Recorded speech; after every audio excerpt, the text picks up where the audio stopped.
Hello and welcome back to the Woe Is She podcast. I'm Charlie Parks and I'm here with Matt Clough, as always. Hello. How are you, Matt? I'm doing well. How are you doing?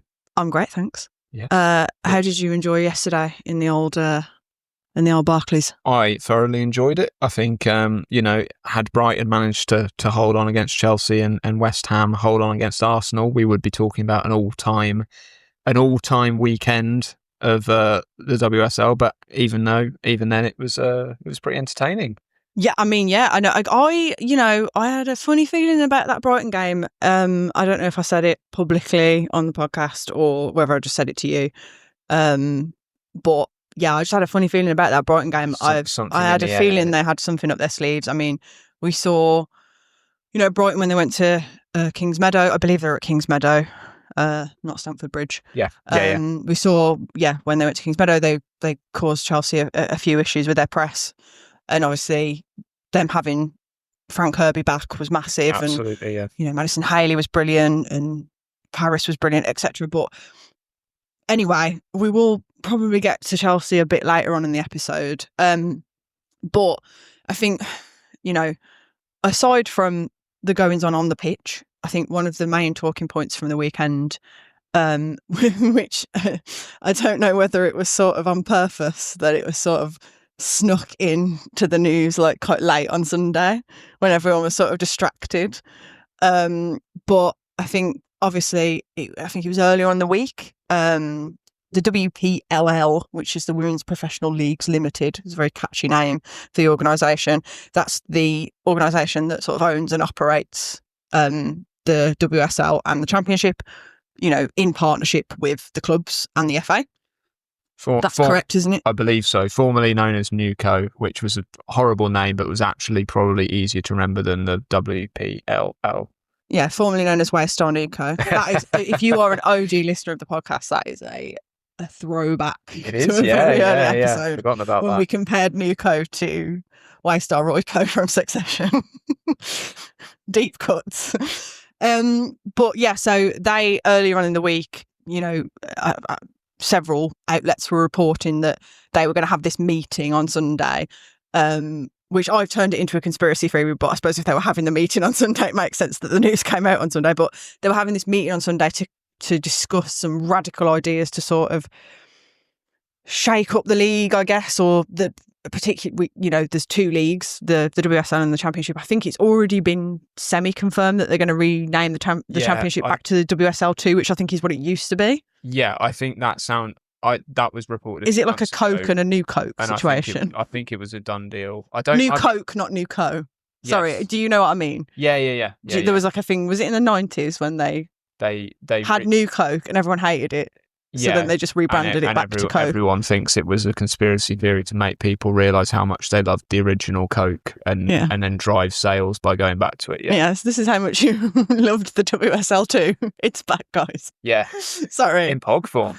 That is a niche reference, but continue your train of thought. I'm so sorry. No. I think I was done. Yeah, I think I'm not.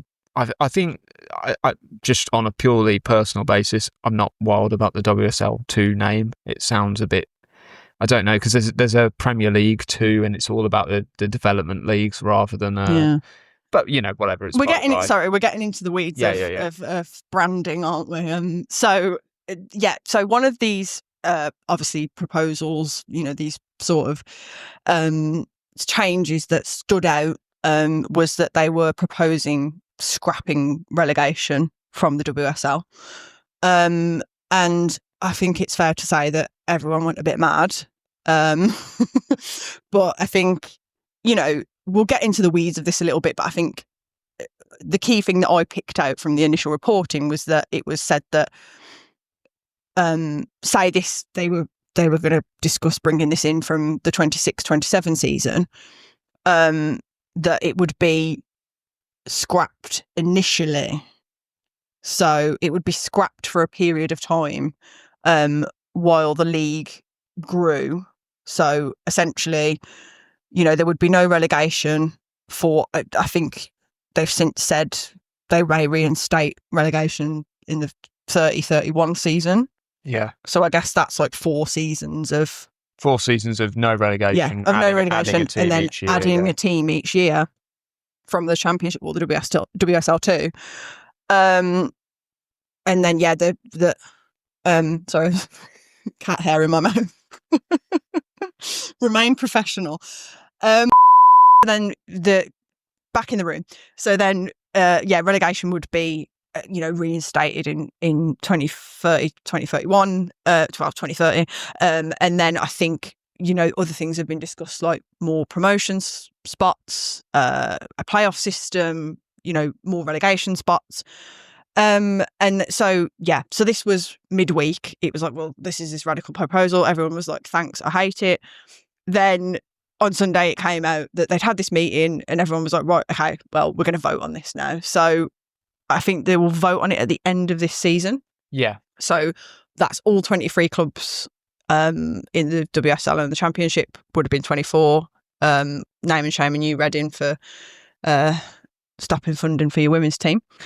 So they will vote on it, and then I guess we'll know what the fate will be. So I don't think that there is a journalist, fan, pundit, like anyone who I've seen online who is in favour of this happening. No. I think there's a lot of comparisons being made to the NWSL, which, I think we might do an episode about the NWSL maybe in the next couple of weeks because it's starting soon, the new season. But in case you don't know, the NWSL is obviously the, USA's women's football league. It's a closed league, so there's no promotion, there's no relegation. The way that they add teams to that league is through franchises. So that's how American sports work. Like, your city gets a franchise. I think they're adding... Are they adding another team? No, they're not adding a team this season, are they? I don't think so. I think it's next season they're adding a team. I think the Boston team is getting added next season, and then the Colorado or the Denver team after that. Yeah. So they add teams in that way. And that's how they've added teams since they were established in 2012, I think. Yeah. Yeah. And so, I mean, again, we very much don't get into the weeds of which league is better, which league is more competitive, which league, we never really get into that debate because I think we both recognise that each has its merits in terms of depending on, what you want to get from watching the sport, what you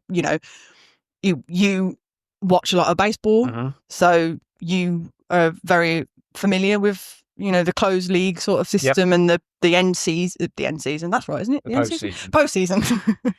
The post-season system. So just to make you aware as well, if you weren't, that as well as not having any promotion or relegation, the NWSL has this playoff system where at the moment it's the top 8 teams that go into this post-season competition. Yeah. Where they essentially play a knockout tournament and then someone wins the overall thing. So, whereas you do get recognised for winning the league in the NWSL, the main goal is to win. Yeah, I think that's the critical thing. I always get mixed up which one's the Shield and which one's the Cup. I believe the Shield is the league. So it's like... And then the Cup is the playoffs. It's winning the NWSL, becoming the champions of the NWSL requires you to have won the playoffs. Yes. So it's the same as NFL. Or baseball, you can win your division. Yeah. But then to win the World Series, you have to go through this playoff process. Generally, it's nice to obviously win your league. You get some kudos. You win a pennant that you can hang from your stadium's roof. But the be all and end all is winning the postseason cup, which is obviously the major difference because we have cup competitions, but they're entirely separate. And most English or British or European football fans would say that's the league is maybe, other than sort of competitions like the Champions League where it's like the creme de la creme, it's like the league is the kind of ultimate goal because it is the competition that runs the longest. It's got the most tests. It takes out the most, in theory, the most variance, the most luck, the most kind of, if you have one fluky result go against you in the cup, you can get knocked out. If you have one fluky result go against you in the league, you have however many fixtures to sort it out and hope luck swings it back in your favour. Yeah. And I think the reason for bringing up the NWSL is that, as I say, I very much don't like to get into this debate about, because I think it's apples and oranges, really. Other than playing the same sport, it's a completely different setup. The way the league works and is funded and is run is completely different. So I don't really see the point in having this debate about which league is better.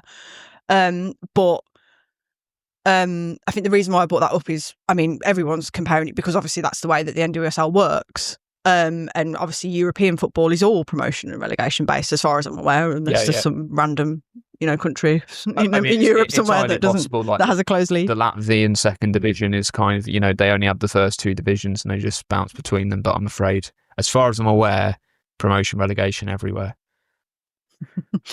But I think obviously the immediate comparison is, are they looking for it to be?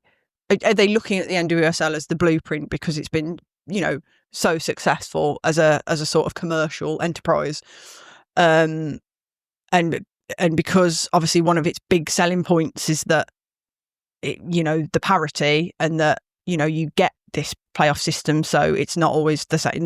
There's not really a dominant team that sort of wins every year, as we're seeing maybe with Chelsea at the moment and stuff.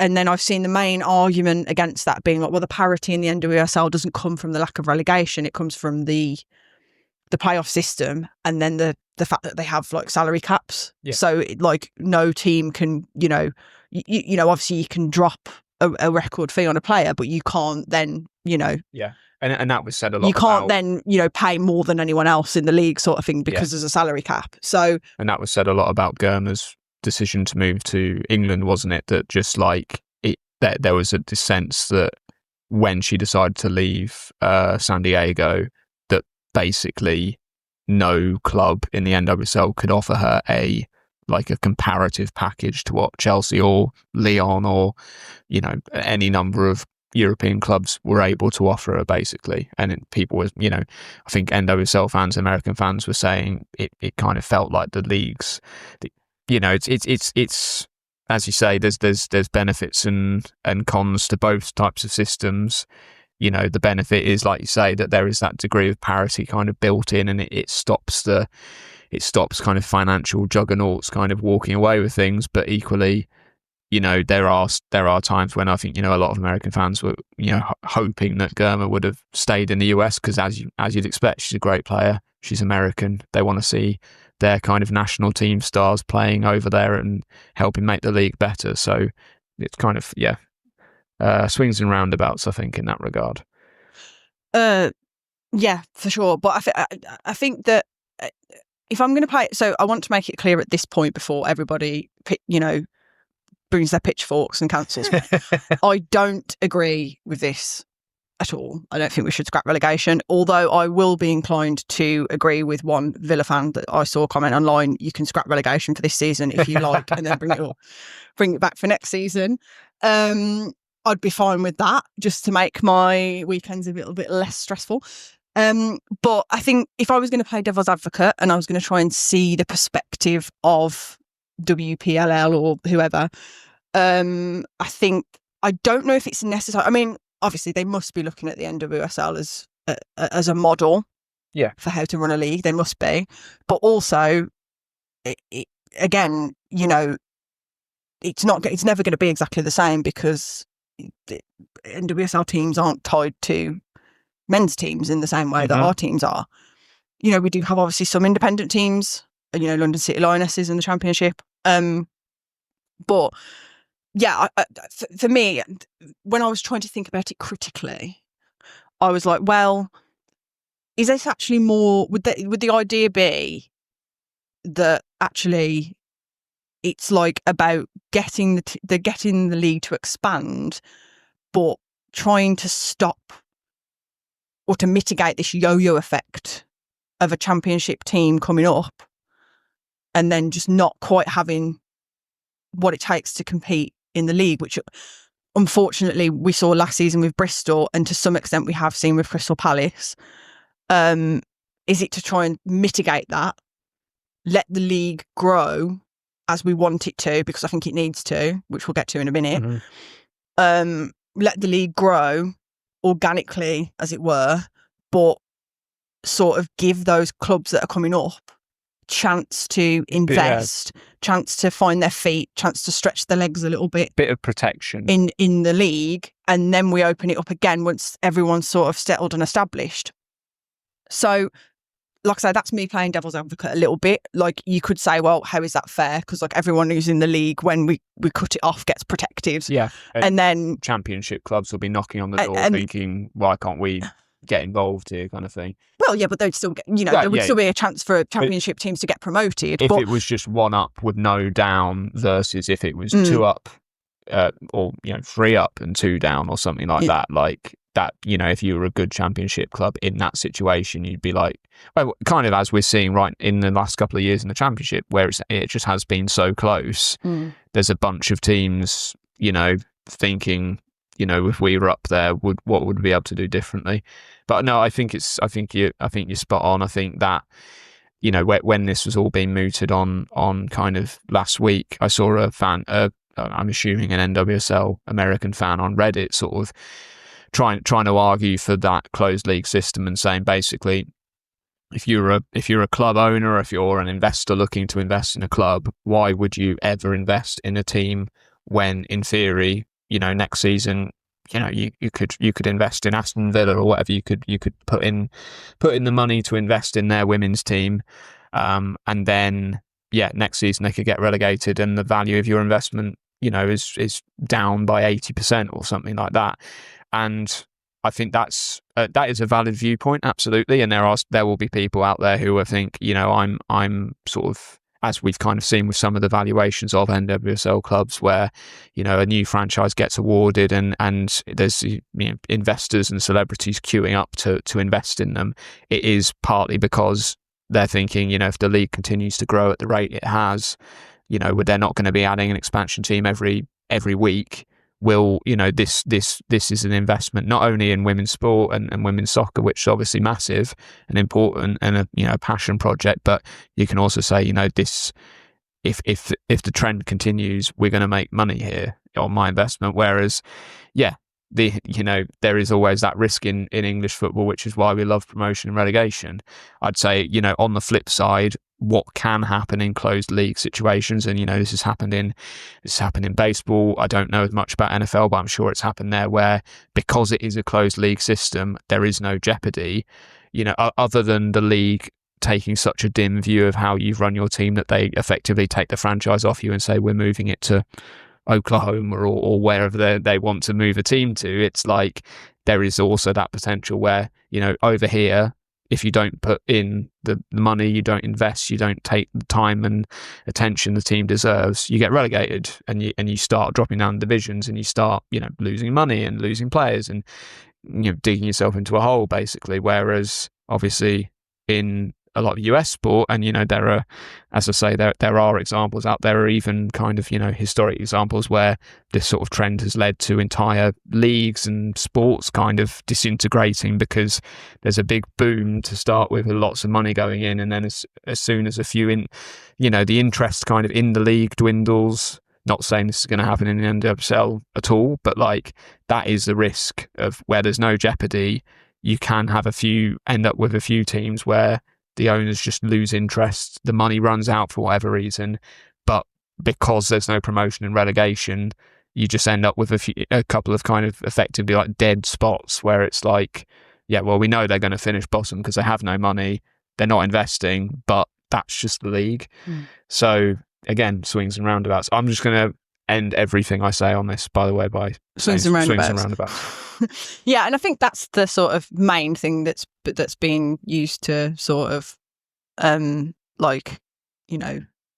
argue against this proposal, is that obviously if there's no relegation, there's no jeopardy, so there's actually no incentive for those teams lower down the table to invest to climb the table because there's no jeopardy. But I would also argue that another stick that's used to beat the WSL at the moment is that because there's only one relegation spot, that happens anyway. So because you're always just you only got to bank on one team being worse than you. Yeah. that's always going to happen anyway. There's always going to be these sort of mid-table sort of coasters that sort of don't invest and don't try and push on and do stagnate a little bit. You know, I can see the argument and I can't. I think obviously you see it on the pitch, don't you? Like, it's not, a team that invests gets results, and that's it, really. Yeah, that's the be all and end all. Like, you're not gonna, if you don't invest in players, in coaching staff, in facilities, you're not gonna compete. It's a fact. Yeah. But I think I don't necessarily think that, because I sort of find that argument a little bit sort of, I don't know, it's a bit sort of, what's the word I want? Not contradictory, but like, I don't know, because like, it's like, well, yeah, it's, not everyone can be pushing for that all the time. Do you know what I mean? Because if everyone's pushing for the top spots, no one is. If that makes sense, like, yeah, I mean, you're kind of saying like I don't want the league to be like the NWSL, but I do want the league to be like the NWSL. Yeah, because I don't want any teams in the mid-table or the lower table to stagnate and not be pushing for the top spots. But I also don't want it to be like the NWSL where I don't want to. Yeah, there's no jeopardy. And yeah. Do you know what I'm trying to say? Yeah, like, no, I do. It's almost like you can't have your cake and eat it too. Like, there's got to be some sort of, there will always be. What I'm saying is that argument for me about the sort of, at the moment, there's the sort of not enough jeopardy. I sort of agree. I think we should have more relegation spots, but equally, I don't think that stops teams from sort of stagnating mid-table. No, I don't think that ever will. Because like I was talking to you about this earlier, and I brought up the example of like the Premier League, for example. And for me, somebody who doesn't really follow a Premier League team, but from the outside looking in, I guess, like, there's like perennially mid-table teams like Everton or someone like Crystal Palace or Brentford who, a decent team, not going to get relegated, but they're also probably not going to be pushing for Europe spots consistently, really. They might have the odd season where they go on a bit of a surge, but like Forest have this year or something like that. Do you know what I mean? It's like there's always going to be that perennial mid-pack, and it's largely going to be the same because that's just the way that English football works. Yeah, I think these clubs that fund these women's teams have been established for in some cases hundreds of years. The way that they do things, like, you can tell me more than anyone, but like, I can't imagine there's been massive changes in history of the way that certain clubs do things. Like, do you know what I mean? Like, yeah, I mean, you always get rises and fallers, but yeah, fundamentally, I know exactly what you're saying because. Yeah, at the end of the day, you have a table with 12 teams in it. You are going to have a winner. You're going to have a team that gets relegated. Yeah. And you're going to have a mid-pack. And, I think it is quite easy to, narratives form. We all know how fast the sporting news cycle moves these days because there's so much content out there. Hello. And, it's telling, just, I think these days, if you listen to any kind of podcast about men's football, just how quickly these, go, the narrative will go from being like, oh, well, they're plucky underdogs to being like, oh, they're not investing enough. And that's the football fans' kind of dilemma, because you're always wanting to be moving up. Very few fans like you said, like you outed me on the last episode by saying I'm a Bolton fan.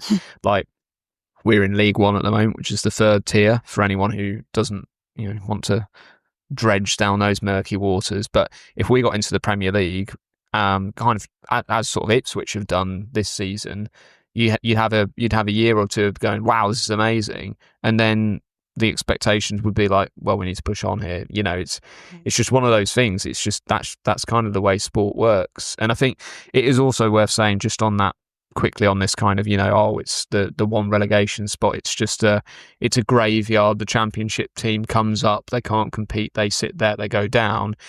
I believe I'm right in saying, obviously, as you've already said, Bristol City went down with a bit of a whimper last season. Yeah. Palace look a lot more competitive, and it is very. And as we discussed on the last episode, they've taken this radical decision at this point in the season to sack their manager and bring a new one in. So, and they think, and I'm not saying like Bristol didn't invest and stuff, but I mean, the way that as we said on the last episode when we were looking at it, they really invested, and they've brought in this new manager, and it seems like they've looked at maybe Villa, maybe Leicester, and said, if we get a couple of results here, we could stay up. Let's do that. Still got Villa at home, still got Leicester at home. I believe they've still got West Ham at home. They're thinking, 3 wins probably sees us safe here. But sorry, point. No, it's okay. It's okay. The point I was going to say, and I can't remember the exact stat, but I believe before Bristol City, it had been something like 5 or 6 years since a team had come up and gone straight back down from the WSL. So again, just the what I was getting to in a very circuitous way when I was talking about the news cycle and sort of saying how that impacts perceptions around what teams are doing and the lack of investment.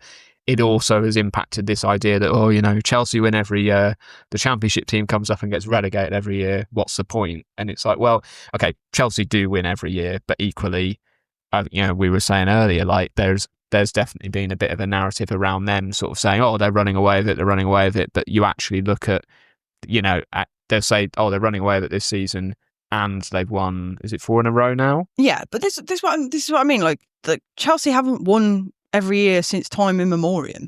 No, and the wins they have had recently have been very, very close. They've gone to the last day. They've been on goal difference. They've been a matter of points. It's like, a single result, and it's just one of those things. And like, again, just talking about that kind of the perception of the team's not investing in stuff. Like, look at Everton.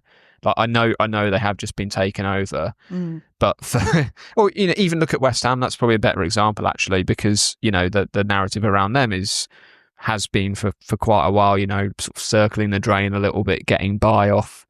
Sort of there's always one team worse than them, that kind of thing, not investing, not the whole never play at the men's stadium and just a bit kind of anonymous and all this kind of stuff. But you look at them playing against Arsenal yesterday, and you actually look at the squad they've put together. They've got some really exciting young players. It's just kind of, it goes to show how quickly the narratives are on these things can flip around. And I think well, we do know a couple of years ago everyone was talking about Villa like they were the big upshots, they were the big story in the WSL. They had Rachel Daly firing goals in left, right, and centre. And I mean, look at them now. There's now, there was someone posted on Reddit last night after all the games had finished, just saying, like, I think they were a Villa fan, and just saying, please analyse for me what has happened at Villa. Like, why is everything going so horribly wrong? I think that's I think the relegation thing is interesting. I think I agree with you. It needs expanding. How they do, I do think a lot of it, to be fair, when this meeting got reported, obviously I don't blame the media for zeroing in on the, are we about to have a closed league? Are we going to just follow the American system kind of thing?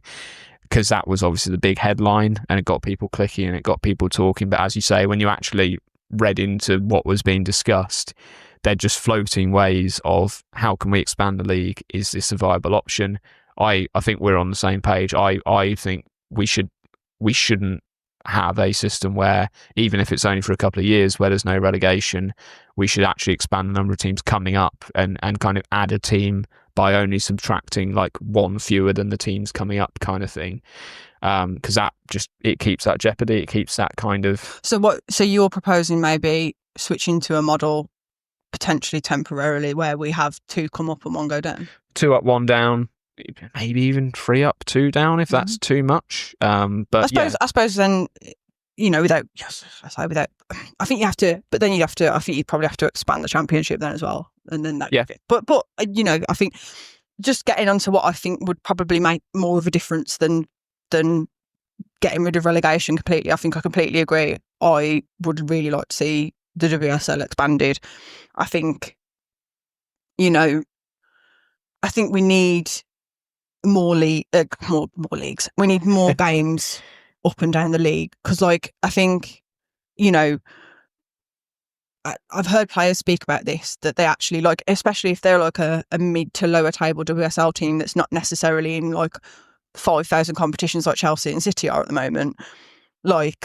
They don't feel like they actually play enough games. Mm-hmm. They don't actually feel like they play enough, competitive games. And if you're okay, fine. If you're an international level player and you're going off an international break and playing, you may be getting a bit more than some of your teammates. But if you're not someone who's called up to your national team, you get even less games. Yeah. And I was moaning privately the other day about the fact that, as Leicester fans, our fixture was rearranged with Chelsea because obviously Chelsea are in, as I said, the League Cup, the FA Cup, the Champions League. So our fixture was moved. So we played on Sunday, yesterday, and we're playing on Wednesday, and then we're not playing until the 30th. Yeah, which is absolute because we've been, obviously it's not Chelsea's fault that we've been knocked out of the FA Cup, but it was City's fault actually. But how rude. So obviously for me, as a fan, that's concerning because granted, it would be a miracle if we got a result out of Wednesday, but if we did, we would have no momentum. We'd lose all momentum until the 30th of March, and we've got a home game against Brighton. This seems just on a Leicester tangent. That does seem to happen because all of our big results are always before either the winter break or the international breaks. But yeah, like I said, West Ham are in a similar situation. They're playing City on Wednesday, and then I think they've got until potentially I think it was the 25th or something. Yeah. Until they've got another game. So.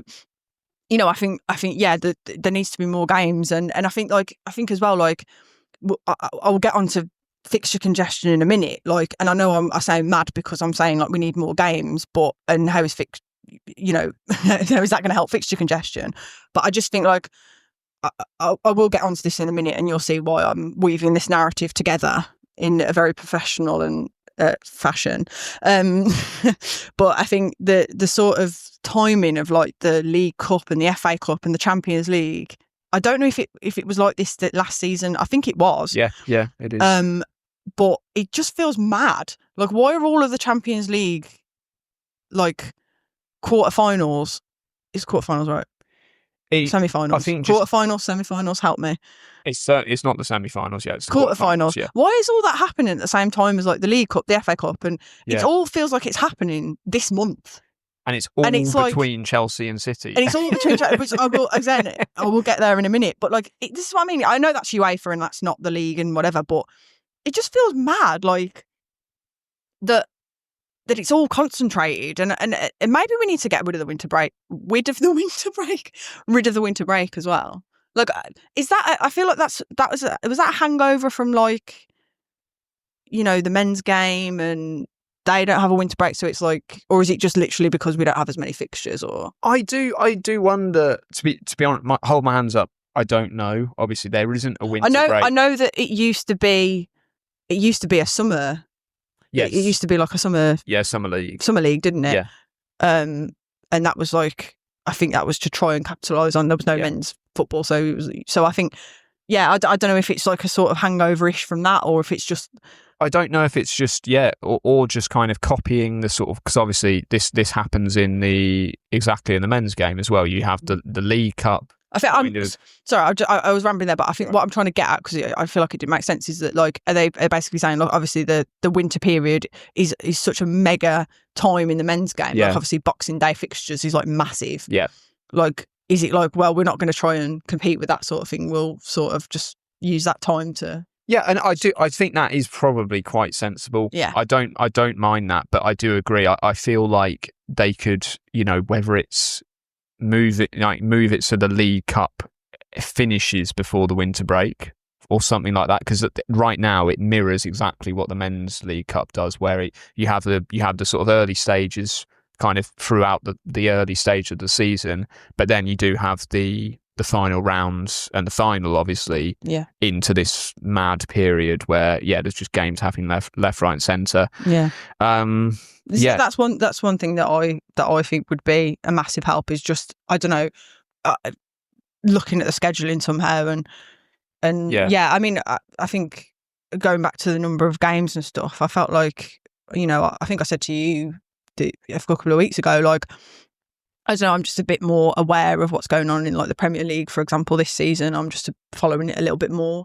And I was like, I can't get my head around, like, feels like there's a game every couple of days. Yeah. Because like obviously sometimes you have like a midweek and then you have like a weekend. So it just feels like there's always, but like obviously with the WSL, it's like there's these massive long sort of breaks. And is it me, or is there more international breaks in the women's game as well? I feel like there hasn't been a men's international break for about 6 months. Or have I just lost the plot?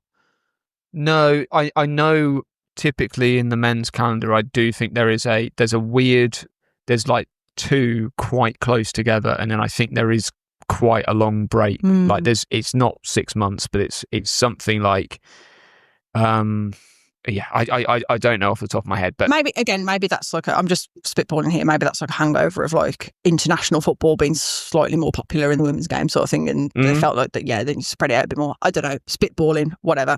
But I think that's one thing that'd help. And like I say, I think obviously, is it next season we've got this new competition coming in, so you'll be sort of qualifying for it next season, then it'll come in the season after the Club World Cup. No, the new Europe competition, the sort of the Europa League equivalent. I believe so, and it's also that obviously gives those teams that are sort of below the top 3 at the moment, that gives them something else to worry about, for. And so that's another incentive, isn't it, to push on.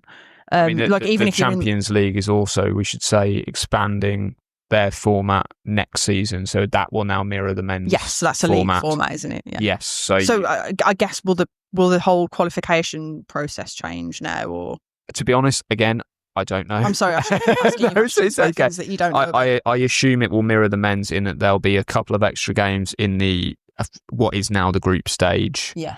And there'll be also a bit more variety there, because you won't just play the same 3 teams you're in the group with twice. Yeah. But that's what I mean. Like that's fine for it's fine for the big teams. Those top flight teams, they get more games, perfect. But like, where does that leave like these teams that aren't, are lower down? They're not in Europe. Whatever. They need more games. Like I say. Yeah, absolutely. And that again, I think practice. The way you get good at something is you practice.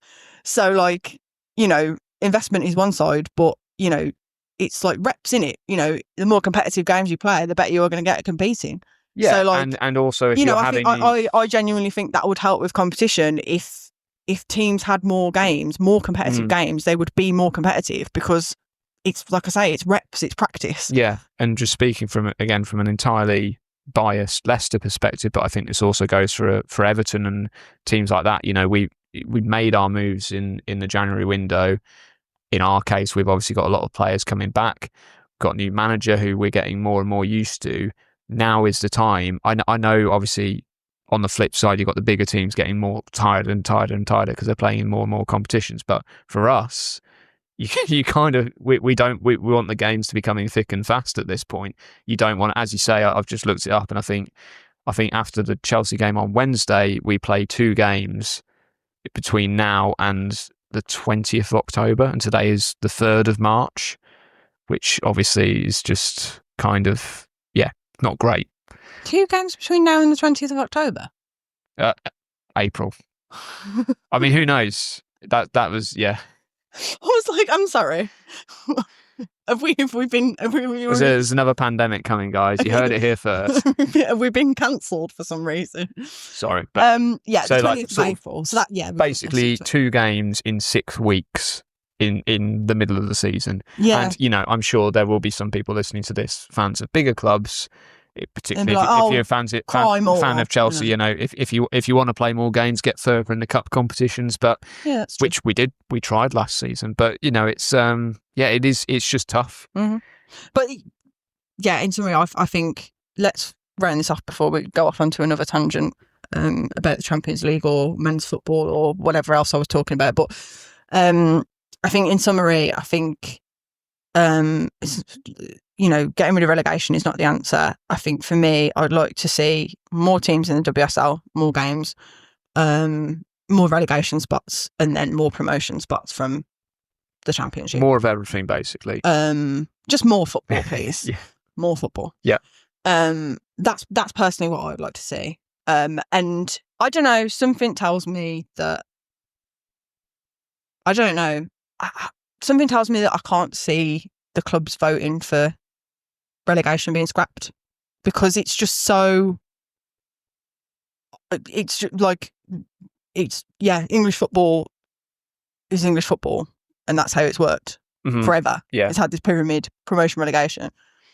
I just don't know. I feel like, they're not operating in a vacuum. They're listening, to their fans. And like I say, every single piece of feedback I've seen has been negative. So it's like, I don't know, Yeah, I don't more know. for me if it gets to the end of the season and all 23 clubs vote, or the vote passes and whatever, and this gets brought in at some point. But I don't know, something just tells me I can't see the clubs going for that. No, I'd completely agree. I think I don't, as far as I'm aware, we haven't been told what like the thresholds for this vote to pass would be, whether it's a 50-50 or it needs a majority because it's a big change or something like that. But I think if you're a top club, if you're a Chelsea or an Arsenal, you're benefiting financially and kind of sportingly from the quality in the league raising. Even everyone says, Chelsea this juggernaut, but they'd rather have tight, close games like they have had this season than be steamrollering half the league 7-0. I honestly believe that. I believe that as well. And, from the club's perspective, and the fans' perspective, you don't want that. You want competition. Obviously, you want competition where you win at the end, ideally. But, it's going to be one of those things where the interest would drop off if it was just a few teams smashing lesser teams every single week in, week out. I think if you're I guess as you kind of alluded to earlier, if you're a Villa or maybe a Leicester, you might think this could probably help us. But I also think might be too late by then. And just going back onto the bigger clubs, I think you do want a kind of natural recycling. Sounds like a very brutal way of putting it, but if there is a team where like a sort of a Reading situation that you mentioned earlier, where for whatever reason the club loses interest, the finances fall through the floor, you'd want that team out of the league. You'd want them pushed out by the natural relegation process, and replaced with someone who's more competitive, and again, it all lends itself to a better product. Like you say, if a team like that has just stopped investing and they're just getting like battered like 8-0 every week, it's just literally they're just stuck in the league, and everyone's like, oh cool, which was the point I was making earlier about exactly. the potential issues for the closed model, which can come to and has come to pass in American sports, in leagues that have then ended up going bankrupt and stuff. Again, not suggesting that's going to happen to the NWSL at all, but it's a possibility. And then as well, like you say, the Championship clubs have also got a vote. I think most of them would be, it would take a very bold Championship club to say, you know what, we're going to back ourselves to be one of those teams that gets up, and then like as in the scenario you laid out earlier, like where you could say if they got up and then there's no relegation, it's almost like a tariff or a form of protectionism where you say like you can come up, you don't have to roll the dice, and a little bit. This is all over the place, but a little bit like how I've seen some Palace fans saying that one of the things they've done this season, which they're not happy with, is basically bought in an entirely new first 11 to replace the team that got them promoted. I feel like Palace have looked at it and think, we've got one shot to do this. If we go back down to the Championship, it's an absolute You know, Newcastle are getting stronger. London City Lionesses are investing. It's so, you know, Birmingham City are investing heavily. It's so competitive. This is our shot, and we just have to go for it, rather than, you know, if Palace do end up going down, I'm sure some of their fans will say, if we'd had a season where there was no relegation threat, we could have built more holistically. We could have added to the squad. We could have given our players some experience in the Premier League, in the WSL, and built from there. But going back to the vote, you'd have to be a very, very ambitious and bold club to vote for no relegation on the basis that we're going to get promoted. We're going to harm our chances potentially of getting up in the first place, because there might be fewer spaces to go up if the other option is 2 up, 1 down every season. But we're going to back ourselves to get up and get that immunity, get that protection. But yeah, so that was a very long-winded, all over the place answer. I have to say, look, since you said this is our shot, I've just literally had my shot from Hamilton go around my head. I wasn't listening at all. No, I wasn't. That's all right. So yeah, that was a very circuitous route to get to the next topic, which is, you know, I think the reason why I wanted to put these two topics together was they feed into each other very well. So I think obviously a big part of this proposal is, and why this has been brought about, is to make the league more competitive. And like, I think potentially you're looking at teams yo-yoing from the Championship, but then you're also looking at the era of Chelsea dominance, and how do we end that, and how do we sort of encourage other teams to break transfer records to bring in defenders and stuff like that. And I just wanted to touch on, like, I guess for me this season, I don't know, I was thinking about it earlier, and I think as I've alluded to, I think obviously Chelsea, if you look, and this applies to City as well, but if you look at Chelsea in particular, because obviously they're leading at the moment in the league, they've got an absolutely insane month this month. Yes. You know, they're pretty much playing every 3 to 4 days. And every one of those games against Man City. Yeah, literally 3 of those games this month for City. I thought is it not 4 in a row? I don't think they've got 4 in a row. I think they've got to play City 4 times, but I don't think they've got to play them 4 in a row. I could be wrong. I'm going to check about that. I think there's 3 in a row. I think there's the Conti Cup RIP, the Subway Cup final. I think there's the Champions League, and then there's the league. Am I right? This is according to my app. It might be wrong, because it can sometimes get a bit confused on... Are you allowed to legally say which app it is? Sponsored by Fotmom. So they play Man City at home in the League Cup final. In the League Cup final, not at home, neutral ground.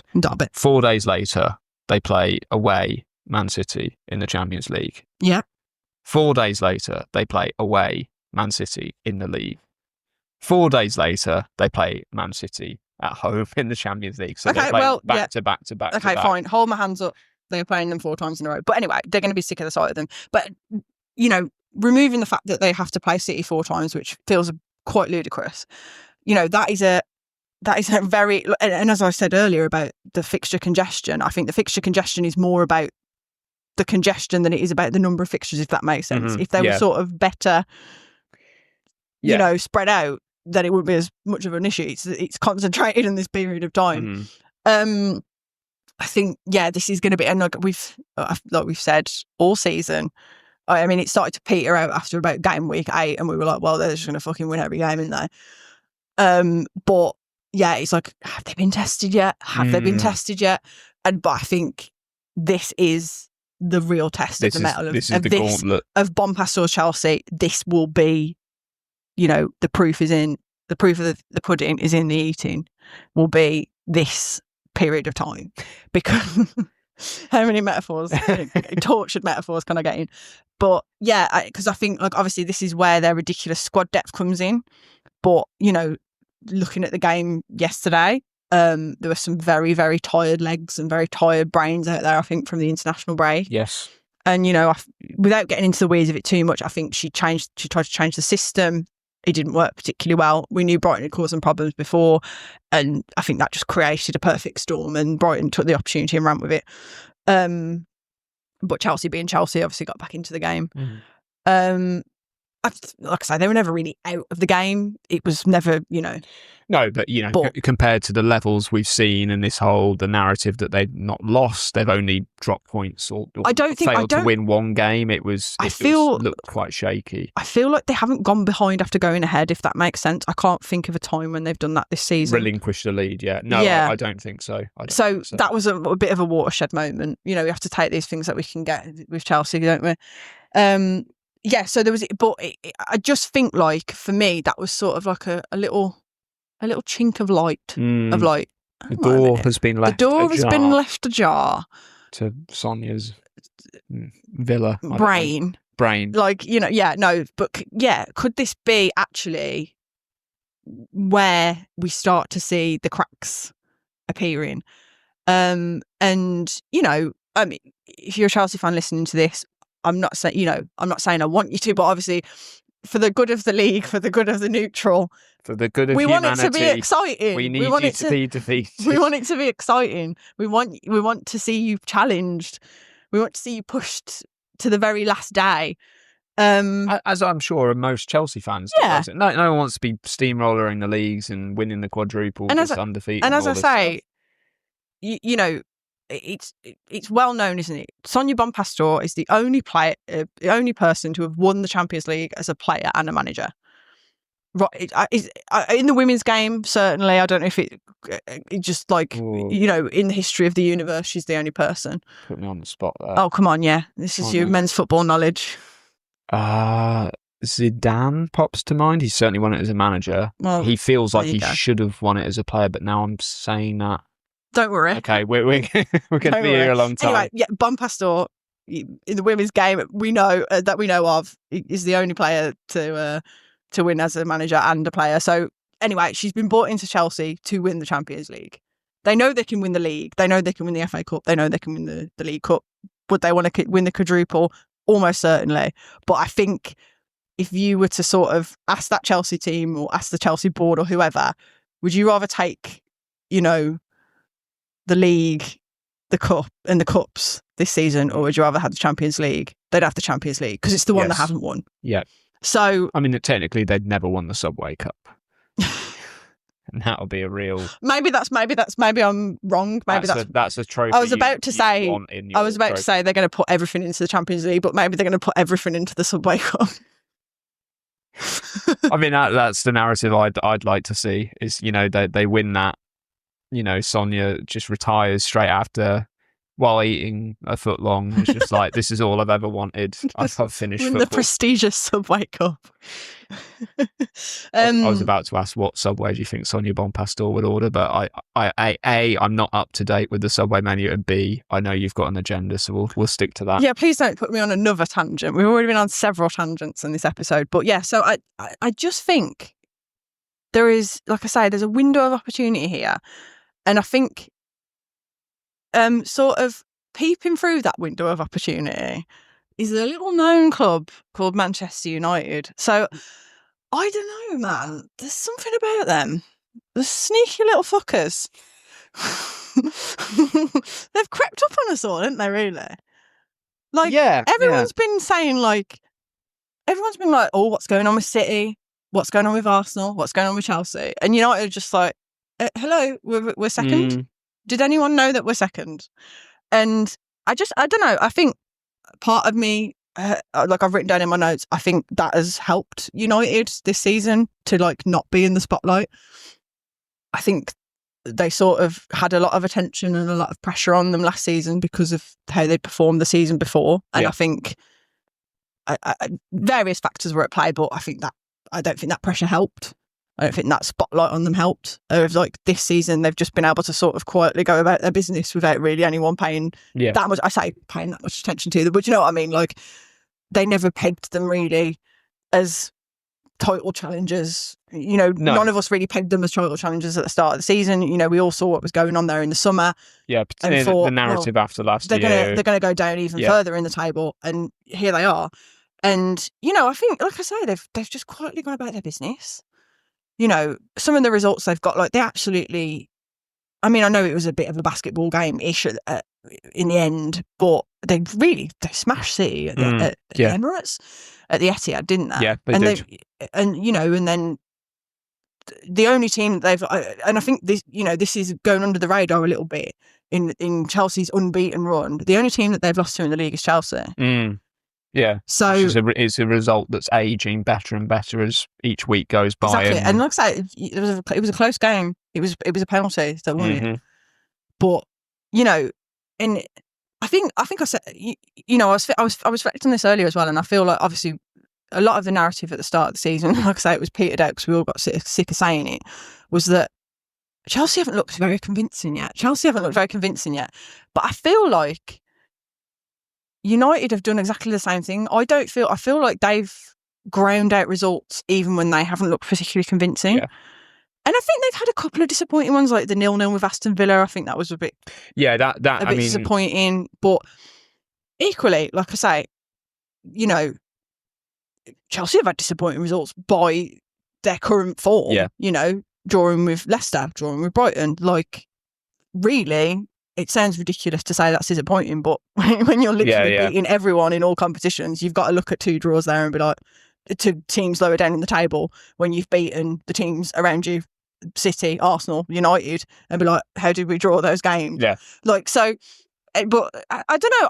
I just think, I feel like statistically their defence is more solid than Chelsea. Albeit, fine margins, but they've conceded 3 less goals. There's less, obviously. Chelsea, like as I alluded to, Chelsea changed their system on Sunday, played with a back 3 to very little success, really.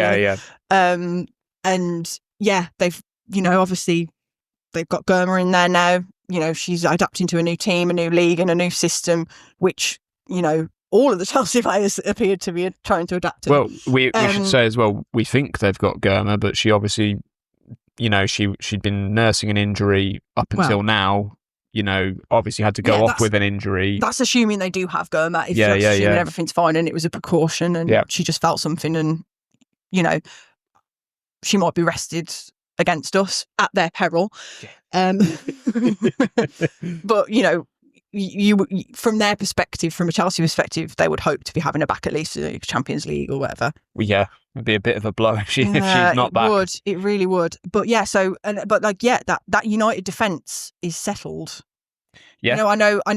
Riviere missed out on Sunday, but it turned out that Mannion, stepped up more than stepped up. Just a very reliable kind of presence, isn't she? Yeah, Mannion and that defence is settled, and they've obviously got a really good keeper in Tullis Joyce, and I don't know. I don't know. I've just got a feeling. Yeah. And I know United have got a tough run in, like their last 3 games are Chelsea, City, and Arsenal. I think I've got those in the right order. But I would say Chelsea and City are at home. Yes. And I don't know if I haven't checked, but one of those I would imagine the Manchester derby will be at Old Trafford. But as it's Manchester United, and the team aside, the club, as we know, famously continuing their various continuing their PR misadventures. I mean, who knows where the Manchester derby will be played? You would hope at Old Trafford, but anyway, the point being, I think Lee Sports Village has become a bit of a fortress this season. They're unbeaten there, is that right? I believe so. Yeah, they must be. I've literally said that, haven't I? Yeah. I think the only probably come on, Charlie. The only points they've dropped there was that Villa game, I think. Might be right in saying that. There's a lot of note checking going on today. Yeah, I'm sorry. I'm throwing all sorts at you, aren't I? Was that not a Villa Park? I think that was at home because I remember the Blues. They didn't lose. No. Come on. They've had 2 draws at home. I'm sorry. Okay, but that's fine. So, but they're unbeaten at home. So, they're unbeaten at home. I don't know. I've just got a feeling. You're not ready to throw in a town. They're not in the Champions League. They haven't got this mighty Subway Cup final. They're still in the FA Cup, so they might have a good run there. I don't know, but I feel like, and especially if Chelsea get past City, in the Champions League, and then they've got more fixtures to worry about later on. I say worry about, they'll be obviously very glad at those, but I don't know. I just feel like the window of opportunity is there for United. What do you think? Do you think I'm mad? Do you think I'm tripping balls? I think before this weekend... Do you think I'm trying to force this competition? No, not at all. Narrative. I think before the weekend, I would have said, I think it's done, really. I can't see it. But like you say, there is a window there. And we saw last season, Chelsea, they were kind of in a similar situation this time last year. Yeah, obviously they didn't have the unbeaten run. Sorry, just to interrupt you. I know you got some slightly there, just because it's a good point to drop it in. Is that I checked earlier, and at this point last season, they had 37 points, so they were 4 points behind where they are now. So the difference being they'd lost to City, and they'd lost to Arsenal. Yeah, that's right, isn't it? Yeah, that was the last game before the winter break, when it was Berger's last game, wasn't it? Yes. So yeah, so they were only 4 points behind where they are now. So, and like I say, the difference being they had lost to two teams that, are the teams around them, sort of thing, who they have managed to beat this season, and they've managed to beat Arsenal twice. But they've still got to play City, and they've still got to play United before the end of the season. Yeah. We've still got to play City about 14 bloody times. And I think, I don't think there's any point in speculating on that result until we've seen, because obviously I feel like those 4 games are just going to sort of mould into one, and I'm not going to be able to keep track of what happened in what game. I'm really excited, I must say, because are you really excited to see the same team play each other 4 times in a row? Are you really seriously excited? Maybe by that? Excited isn't the word, but intrigued, because it's an intriguing one, isn't it? I've just going back onto the American sports thing. This obviously happens a lot in American sports, particularly in the postseason. You end up playing the same team over and over again. The World Series in baseball, for example, is like best of 7, isn't it? Best of 7 against 2 teams, and I've just so it's like the World Series of the Barclays. It kind of is, but I've just been rewatching The Last Dance, which is the Michael Jordan Chicago Bulls Netflix series, and obviously there's a lot of them winning a lot of series in that, but a lot of the narrative and the intrigue comes from teams like, we lost 2 games to the Bulls, so then we figure out how to do certain things, and there's a lot of kind of, I think tactically it's going to be very, very intriguing to see if I guess probably more likely Chelsea just try and sort of brute force it and just say, we know how City play, let's do this 4 times.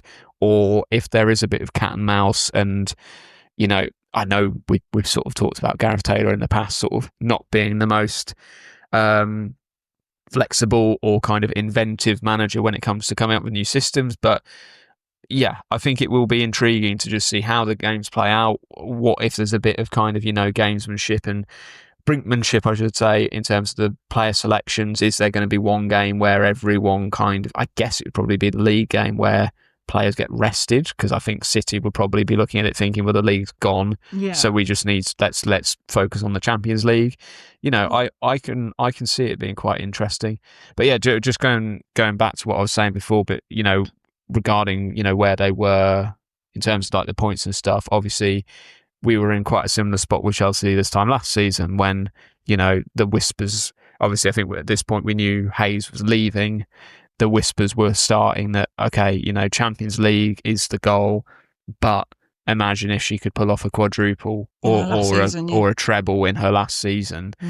And as we know, they kind of almost threw it all away, and in the end managed to grab the league, but at one point had conceded the league effectively. Hayes literally did concede the league on Sky. Said it was over whilst kind of keeping Aggie Beaver-Jones hostage with her. And then a week later literally said it's not fucking over. Yeah. So that woman. I know, we've seen and I think psychologically, okay, different manager, a bunch of different players in there, but psychologically, there will be players in there, you've got Millie Bright, you've got Hannah Hampton, you've obviously got a number of players there who went through that last season, and I think you'd have to be a very, very strong person to not have that playing on your mind a tiny bit of just being like, okay, right now everything's looking amazing. we're in all the competitions. We've got a great chance of winning at least one of them. Well, really two of them, because you're in one final and you've got a good position in the league. But as soon as you start thinking, okay, well, what about this fixture? Who are we going to rotate in and out? I know they've got a deep squad, but you've fully convinced me. And then I think before the weekend, obviously the Brighton draw is massive because it literally takes points off them. But yeah, having watched Man United against Leicester, I know we're biased and stuff, but we gave them a good test in the second half, and at the same time it was quite demoralising because it just felt like that defence was a brick wall, and behind that defence was a second brick wall called Fallon Tullis-Joyce, and it was a bit like, it wasn't one of those games where you say, oh, we could have played all day and wouldn't have scored because we're rubbish. It was like we gave it a good go, but it was just like, okay, hold our hands up, fair play. That is just a solid defence, and we just could not break away through it. You've got to produce like something world class to get past the defence in the first place, and then you've got Tullis-Joyce as well. You've got to beat her as well. So it's like there's an extra level. So obviously, I will caveat that by saying, looking at like Chelsea having to play United and City having to play United, they do have that, but it's interesting. But like I just think I think from a City perspective, to speak on that sort of quadruple City Chelsea fixture thing, but I think what that might benefit them, like you say, that psychological thing of like, well, we haven't got to worry about the league, so and like the pressure's not really on us because like we're so far back in the league, and like they can literally throw that one in. It's not like we weren't in this position last season. We weren't in this position last season, so no one's really got mega expectations. We've our injury struggles are well known. Our struggles with squad depth are well known. So we're getting players back now. We had a good January. Yeah. Why not? I think that could really disrupt Chelsea. But I don't know. Like I say, it's hard to pick out any particular fixture and say, I think so-and-so will win this and so-and-so will win that, because, like I say, it's just all going to sort of merge into one, isn't it, I suppose? But I also think I suppose what you said about City thinking, well, the league's gone, like, we'll rest players for that, wouldn't help my narrative of Chelsea, like, being taken to the wire by United. But no. But I can see where you're coming from. But it's hard to say. And like, I agree, it is going to be very, as much as you sort of looking at that as a neutral and thinking, fuck me, like, are we really going to have to watch these two teams play each other 4 times? But I think it is an intriguing one, isn't it? Because like you say, how do you approach that as the manager of each team? Like, is it like a chess match, or do you just go into it and not really think about that? Do you just approach it like any other game sort of thing? Or it's an interesting one, isn't it? But I also think just on that the City Chelsea odyssey we're about to undertake, I think the fact that City play Chelsea, obviously, as we know, famously, but the first leg of the Champions League games, which kind of are either side of the league game, is at City. So I feel like City may have a little edge there if they get their noses in front in that tie, if they win 1-0 or whatever, 100% that league game. If I'm Gareth Taylor, I'm just being like, whatever. Find me 11 players from the academy who I can just chuck in here. Like, who cares? Let us lose 5-0. But yeah, just the reason I raised United's defence earlier was just that I thought it was an interesting contrast to watch them kind of very, very kind of comprehensively just kind of shutting the door on us to, okay, I know people will be listening and thinking, well, Brighton score way more goals than Leicester and stuff like that, but who doesn't? Obviously we're in pretty decent form of late. Brighton still haven't won a game since November. I know they had Frank Kirby back, which was massive for them and the way they play. But yeah, I think it was an interesting contrast to just see how fragile that Chelsea defence looked, and I know it's not all about defence, but as I say, in defence of the defence, she changed to a back three. She changed inexplicably. System, so I think new player coming in. She's spoken about wanting to play in a back three. But like I'll be interested to see whether they persist with the back three on Wednesday against Leicester, because I think this is not me being biased. I think it will be an interesting one. I think obviously it's away. Leicester's home form's been better than our away form. We haven't won a game away. So to try and look for your first away win of the season against Chelsea is pretty mad. But Amandine is in Sonia's head. Yeah, I think you'd have to say she gets her.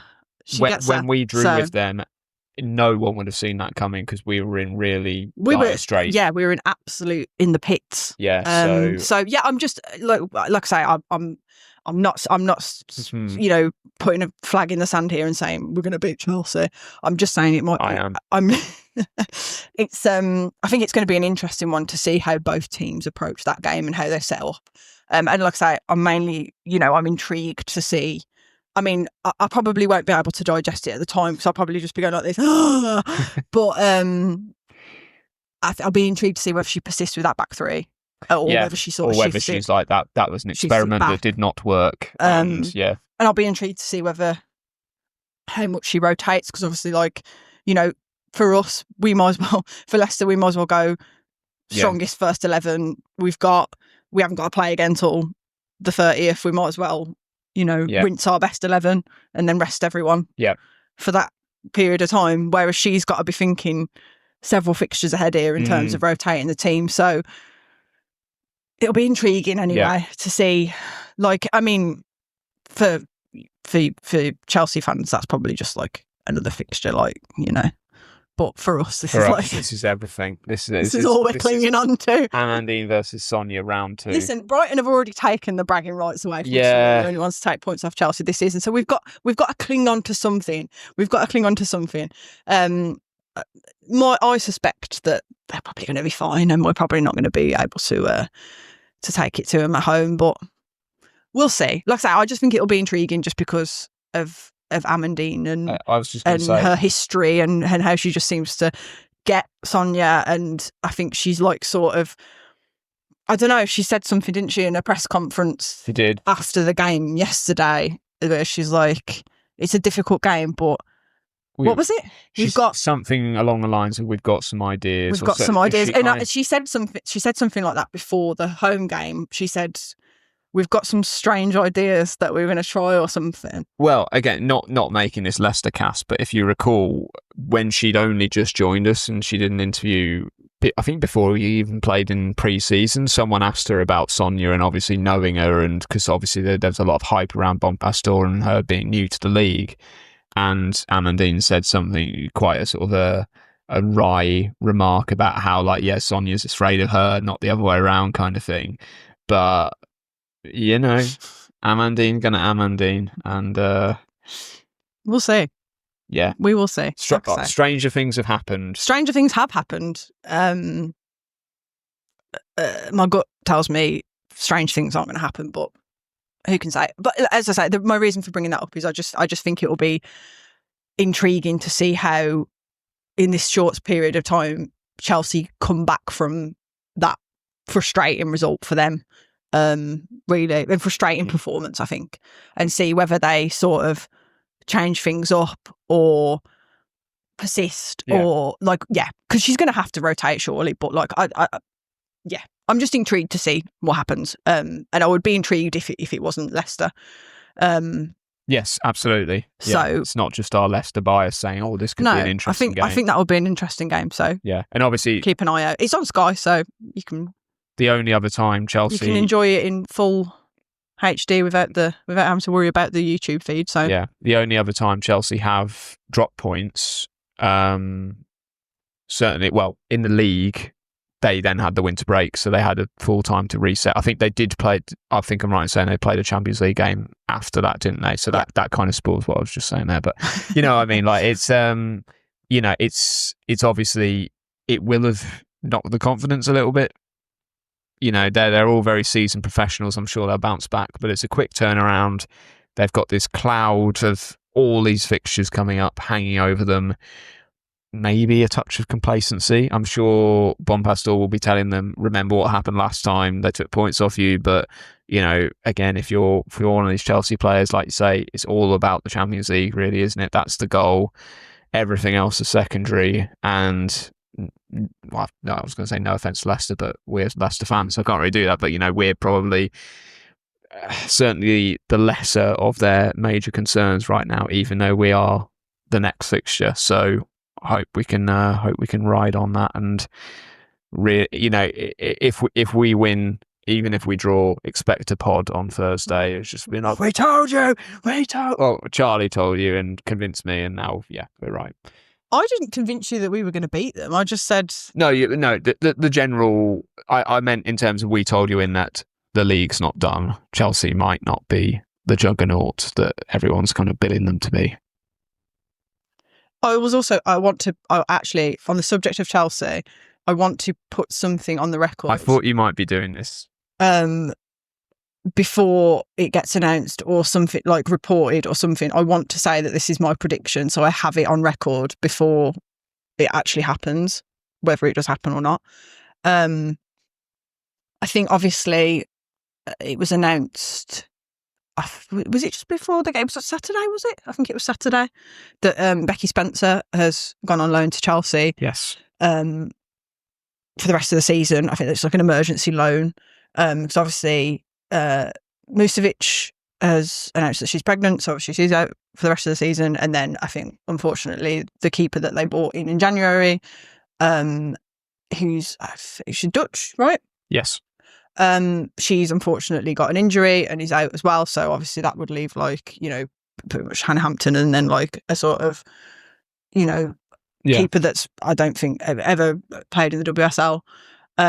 So yeah, they've bought in Becky Spencer. So I just sort of was speculating online, and I was like, it's mad that Chelsea have found themselves in this situation when they're fighting on all four fronts. And I was like, I'm pretty sure, you know, whatever happens this season, they're not going to want to go into next season, you know, with this situation again. You know, because again, you know, that keeper who they bought in January might be brilliant, but she's only 20 and she's one for the future, you know, quite inexperienced. Yeah. So she potentially one for the future, a development player. You know, Musovic is pregnant, as I say, but probably, you know, won't be back for you know, probably at least until halfway through next season, you would imagine. Yeah. And even then, you know, sadly, she wasn't really being trusted that much before anyway. Yeah. So. And felt like she had some PR going that she might want to leave. Sorry. Yes. No. Yeah. Sorry. Yeah. Good point. But so my theory is that they are going to want to address that situation next season, especially if they're going to want to continue to be, you know, fighting on all these fronts, Champions League, down to the final every year sort of thing. They're going to want to address that situation. And you heard it here first. Again, I'm not reporting this, it's speculation. I think that they will sign Mel Fromes. She has said that she's leaving Wolfsburg at the end of the season. And again, I mentioned this. I said it on Reddit. I said I've got a crackpot theory. Sorry if there was a break in the video there. We had my phone just disconnected just before you made your big announcement. Just before I made my big announcement, like, this is a conspiracy theory. I said on Reddit that I had a crackpot theory. That they were going to bring in Mel Fromes based on literally just the fact that I'd heard that she was leaving Wolfsburg, and I thought Chelsea are going to probably want to look at another keeper at some point that has Champions League experience, etc., etc., etc. Who's going to be available? Who's going to want to come to Chelsea? And then somebody replied to me and said, apparently, so I don't know how widely this has been reported, but this was in like the sort of German version of 90-minute football, right? And apparently, because like obviously if you're out of contract, if your contract is coming to an end, you can speak to other clubs, right? Remind me how that works. Yeah, so To be fair, I don't know how it works in the Bundesliga, but certainly for players in the WSL, if your contract has 6 months to run, you can sign a pre-contract with a club, provided they're not in England. So you could. There was a lot of chat, obviously, last January with about Earps or Chloe Kelly potentially signing pre-contracts with PSG. Yes. So I assume if the same rule applies and it's a FIFA thing, then Fromes, as I'm sure you're about to say, could have signed elsewhere already. So as long as it's not in the Bundesliga. So as I say, I believe, like I say, I saw this German version of 90-Minute Football. It has been reported that Mel Fromes has signed a pre-contract with an English club. So this article speculated at the time, because this was like, I think this was like mid-February when this article came out. That speculated at the time. It's like, well, Chelsea aren't looking for a keeper. Arsenal aren't looking for a keeper. City aren't looking for a keeper, so she'll probably go to Man United. But like I say, this was before sort of the whole Chelsea keeper situation happened. So there we go. There's my theory. As I say, it might be crackpot, but I do have some evidence that's supporting this theory. But yeah, I'm just putting that out there now on the record. So it's on the record, yeah. So that when it gets announced in the summer, Mel Fromes to Chelsea. Yeah, I predicted it. And it's worth reiterating, you predicted it before there was then this report saying, yep, or at least before you knew of the existence of this report saying, well, there's no record of that unless you go onto my Reddit account, or you're me and remember you saying. And obviously, you can't. I couldn't sit here and say like there's no proof that I didn't see the article first before I said it. So but. And that's the main thing. I will vouch for you. The main thing is that and now listener, that I have predicted that. It's probably complete bollocks now. She probably will go to Man United, but that's my theory. And if it comes true, then I am a genius. I must say I am. I think I do have receipts. I think I do. I think I said it in our WhatsApp group. Okay. Like, you go find it. In January or something. So I have receipts. Search for Fromes. Anyway. On that bombshell. long-winded note, on that bombshell, we will love you and leave you. Thank you so much. If you were stuck around, I apologise that there was a couple of, if you're watching on video, if you're listening to the podcast, you will have not noticed anything. But in one video, there might have been a couple of like technical issues throughout. Just with the uber professional setup on this podcast. But yeah, I appreciate you listening and watching as always. And yeah, do hit subscribe on wherever you are, YouTube, Spotify, wherever you get podcasts, whatever, so you never miss an episode. And yeah, we're trying to be a bit more engaged on social media at the moment. So hit us up on Blue Sky, hit us up on Instagram. Why was she on Blue Sky and Why was she pod on Instagram? Well remembered. Why was she on your hat as well? Why was she on my hat? Yeah, remember the name. And yeah, we hope you enjoyed this episode and do come back next week. Thank you very much. Thank you very much. Bye. Goodbye.